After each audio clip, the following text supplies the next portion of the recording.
ನಾವೆಲ್ಲ ನಮ್ಮ ಸರ್ಕಾರದ ಪ್ರತಿನಿಧಿಗಳು ನಾವೆಲ್ಲ ನಾನು ಡಾಕ್ಟರ್ ಪರಮೇಶ್ವರ್ ಅವರು, ಖಂಡ್ರೆ ಸಾಹೇಬರು ಮತ್ತು ಶರಣ ಪ್ರಕಾಶ್ ಪಾಟೀಲ್ ಅವರು ನಾವೆಲ್ಲ ಸೇರಿ ಶಾಸಕರೆಲ್ಲ ಸೇರಿ ಈ ಐತಿಹಾಸಿಕವಾದಂಥ ಅನುಭವ ಮಂಟಪಕ್ಕೆ ಬಂದು ಬಸವಣ್ಣನ ನಾಡಿಗೆ ಬಂದು ಅಲ್ಲಿಂದ ಅವರ ಆಚಾರ ವಿಚಾರವನ್ನು ನಾವೆಲ್ಲ ಇಡೀ ರಾಜ್ಯ ಒಪ್ಪಿದೆ. ಅದಕ್ಕೋಸ್ಕರ ನಾವು ಬಸವಣ್ಣವರು ನಮ್ಮ ಸರ್ಕಾರ ಸಾಂಸ್ಕೃತಿಕ ನಾಯಕ ಅಂತೇಳಿ ನಾವು ಘೋಷಣೆ ಮಾಡಿದ್ದೇವೆ. ನಾಳಿನ ಮುಖ್ಯಮಂತ್ರಿಯಾಗಿ ನನಗೆ ನಮ್ಮ ಪಕ್ಷ ಜವಾಬ್ದಾರಿ ಕೊಟ್ಟ ಮೇಲೆ ನನ್ನ ಪ್ರವಾಸವನ್ನು ಈ ಅನುಭವ ಮಂಟಪದಿಂದ ಪ್ರಾರಂಭ ಮಾಡಿದ್ದೇವೆ. ಇಲ್ಲಿ ಬಂದು ಇಲ್ಲಿ ಎಲ್ಲ ಧರ್ಮದ ವೃತ್ತಗಳಿಗೆ ಈಗಾಗಲೇ ಭೇಟಿ ಕೊಟ್ಟಿದ್ದೇನೆ.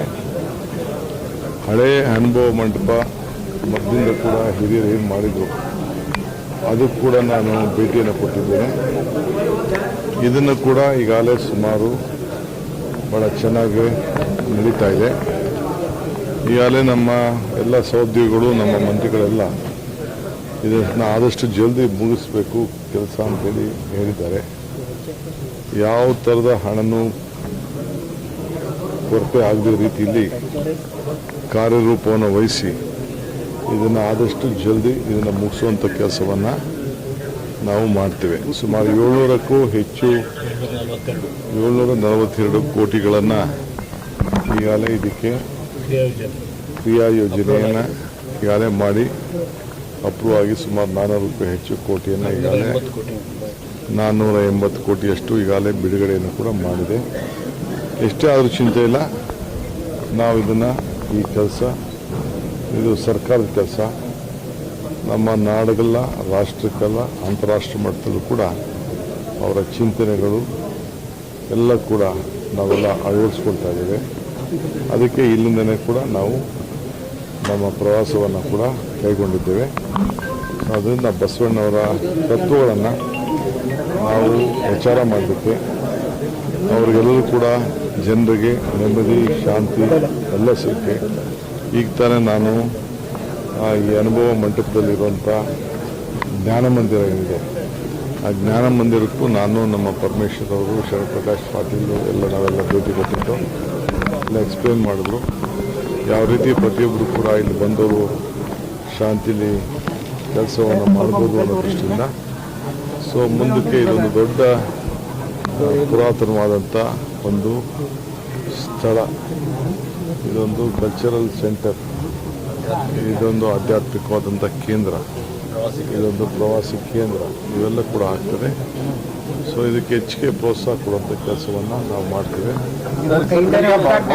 ಬಹುತೇಕ ಉತ್ತರ ಕರ್ನಾಟಕದಲ್ಲಿ ಸರ್ ಬರ ಛಾಯೆ ಇದೆ ಸರ್, ರೈತರೆಲ್ಲ ಭಾಳ ಸಂಕಷ್ಟದಾಗಿದೆ ಸರ್, ಪರಿಹಾರ ಕೊಡಬೇಕು ಅಂತ ಅದಕ್ಕೆ ನಾವೆಲ್ಲ ಬಂದಿದ್ದೇವೆ. ನಾಳೆ ಮೀಟಿಂಗು ಒಂದೇ ದಿನಕ್ಕೆ ಘೋಷಣೆ ಮಾಡೋಕ್ಕಾಗಲ್ಲ. ಕಣ್ಣಲ್ಲಿ ನೋಡಬೇಕು, ಕಿವಿಲಿ ಕೇಳಬೇಕು, ಜನರ ಅಭಿಪ್ರಾಯ ಪಡಿಬೇಕು, ಸರ್ವೆ ಮಾಡಬೇಕು, ಮಾಹಿತಿ ತಿಳಿಬೇಕು.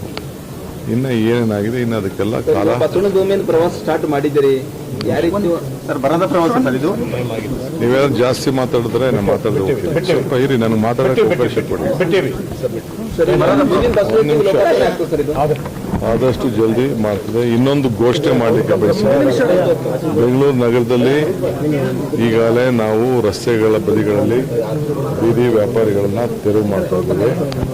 ಆದರೆ ಯಾರು ಕೂಡ ಬಡವರು ಗಾಬರಿ ಪಡಬೇಕಾದಿಲ್ಲ.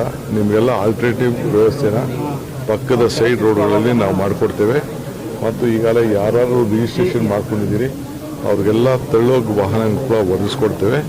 ಸೊ ಬಡವರು ಯಾರು ಗಾಬರಿ ಮಾಡ್ಕೊಳ್ಬೇಕಾದಿಲ್ಲ ಬೆಂಗಳೂರು ನಗರದಲ್ಲಿ ಅನ್ನೋದನ್ನು ಕೂಡ ಈ ಬಸವ ಮಂಟಪದಲ್ಲಿ, ಅನುಭವ ಮಂಟಪದಲ್ಲಿ ತಮಗೆ ಸಂದೇಶವನ್ನು ಕೊಡ್ತಾ ಇದ್ದಾರೆ.